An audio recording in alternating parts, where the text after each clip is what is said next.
వర్షాలు కురియాలని శివ పంచాయతీ హనుమాన్ దేవాలయంలో అభిషేకం నిర్వహించిన సంఘటన మెదక్ జిల్లా రామాయంపేట మండలం కాట్యాల గ్రామంలో శనివారం ఉదయం 9 గంటలకు వర్షాకాలం ప్రారంభమై నెల రోజులు గడుస్తున్న వర్షాలు కురవకపోవడంతో వేసిన నారుమడులు ముదిరిపోవడంతో గ్రామస్తులంతా ఒకటై ఇంటికో బిందె చొప్పున నీరు తీసుకొని డప్పు చప్పుల మధ్య ఊరేగింపుగా వచ్చారు. శివ పంచాయతన హనుమాన్ దేవాలయంలో నీరు పోసి అభిషేకం నిర్వహించారు. ప్రతి ఇంటి నుండి ఒక బిందె నీరు తీసుకొని డప్పు చప్పుల మధ్య ఊరేగింపులో వచ్చి హనుమంతునికి శివునికి నీరు పోసి గ్రామస్తులు అభిషేకం నిర్వహించారు. వర్షాలు కురిసి పంటలు పండాలని ఆ భగవంతుని కోరుకున్నారు. ఈ కార్యక్రమంలో గ్రామ మాజీ సర్పంచ్ మైలారం శ్యామ్తో పాటు గ్రామ పెద్దలు, గ్రామస్తులు తదితరులు పాల్గొన్నారు.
గ్రామంలో ఆంజనేయ స్వామి మరియు శివ పంచాయతన విగ్రహాలు ఉన్నందున శివునికి ఆంజనేయ స్వామికి అభిషేకాలు చేయడం జరిగింది. వర్షాకాలం మొదలై నేటికి 1 నెల 15 రోజులు దాదాపుగా అవుతుంది.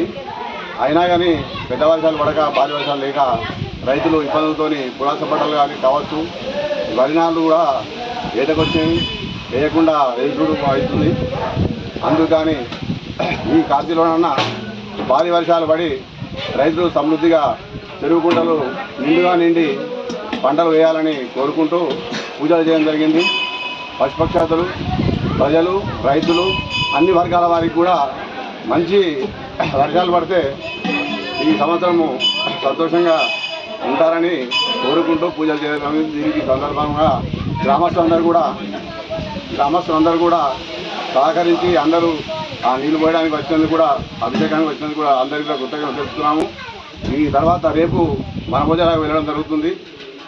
కావున ఈ కార్తీలో భారీ వర్షాలు కురిసి చెరువు కుంటలు నిండి రాష్ట్ర వ్యాప్తంగా కూడా రైతులు మంచి పంటలు పండించి జీవించాలని కోరుకుంటున్నాం.